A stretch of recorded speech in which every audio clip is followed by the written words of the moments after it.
Selamat pagi para kader orang muda dimanapun Anda berada. Hari ini tanggal 10 Juni. Judul dari materi kita hari ini adalah Taburlah sebuah benih, ubahlah hidup. Ia pergi kepadanya lalu membalut luka-lukanya. Sesudah ia menyiraminya dengan minyak dan anggur, kemudian ia menaikkan orang itu ke atas keledai tunggangannya sendiri, lalu membawanya ke tempat penginapan dan merawatnya.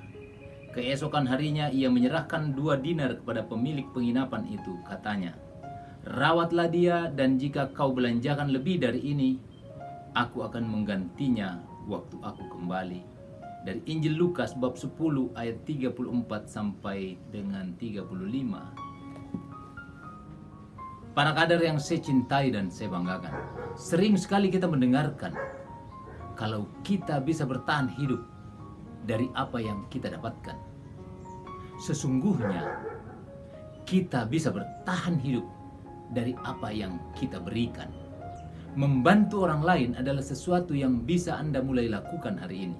Entah itu dengan menghabiskan waktu lebih lama dengan keluarga, mengembangkan pegawai yang menunjukkan potensinya, membantu orang dalam komunitas Anda, atau sekedar menahan keinginan Anda demi kemajuan tim.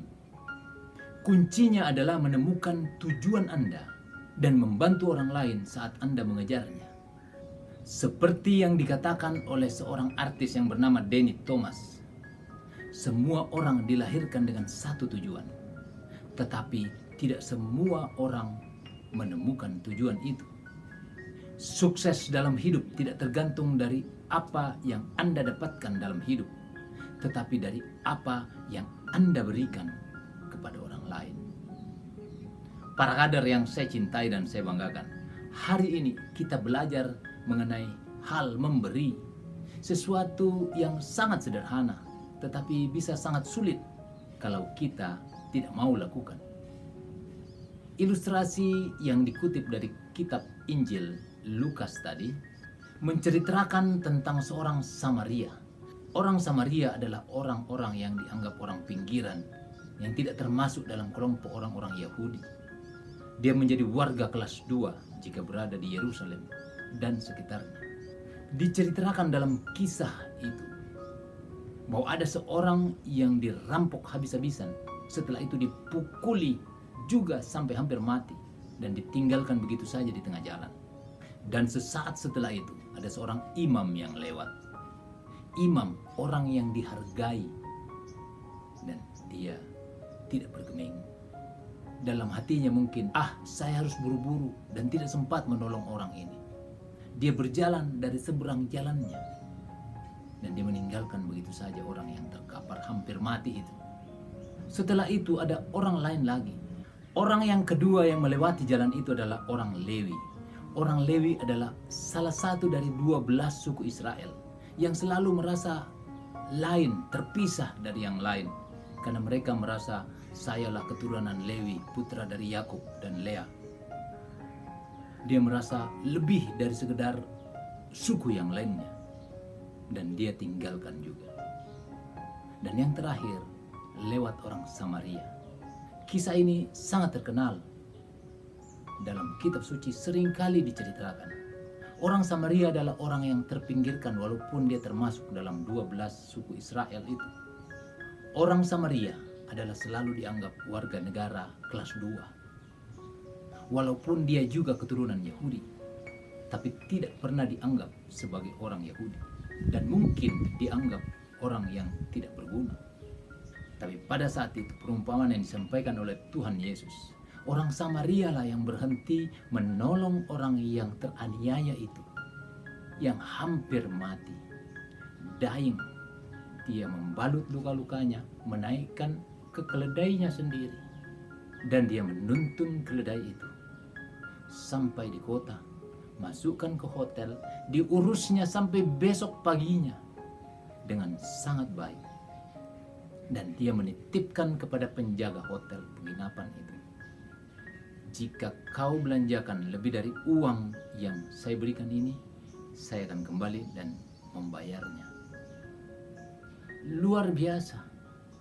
Pertanyaan kepada Tuhan Yesus, siapakah sesamaku manusia? Tuhan Yesus memberi gambaran yang sangat baik. Itu sesama manusia. Para kader yang saya cintai, siapa sesama kita? Orang yang teraniaya, orang kecil, miskin, terkapar, dan tidak berdaya. Dalam konteks kepemimpinan yang kita pelajari hari ini, kita pun disadarkan bahwa Injil telah memberi arah yang sangat jelas buat kita. Kalau kita harus menjadi orang-orang Samaria saat ini, lebih lagi kepada orang-orang yang ada di sekitar kita. Sebagai seorang pemimpin, kita wajib mengurus apa yang menjadi tanggung jawab kita. Orang-orang yang dititipkan kepada kita di dalam keluarga, sebagai kepala keluarga Anda dan saya dan semua orang memimpin keluarganya. Di dalam organisasi, Anda dan saya punya tanggung jawab untuk mengurus orang-orang dalam organisasi. Tabur satu benih dan Anda bisa mengubah hidup. Ingatlah bahwa bukan apa yang kita dapatkan dan kita kumpul, kita tabung dalam lumbung-lumbung makanan kita yang akan menjamin hidup kita, tetapi apa yang kita berikan. Dalam beberapa judul yang lalu, kita sempat belajar tentang uang receh. Mari kita kumpulkan banyak uang receh, bukan dengan maksud menanam budi kepada orang lain, tetapi dengan tulus memberi dan tidak berpikir kapan kembalinya. Biarlah Tuhan yang akan mengatur segalanya. Tugas kita hanya memberi dan melayani. Para kader, pertanyaan kita hari ini, bagaimana cara Anda memberi pada orang lain?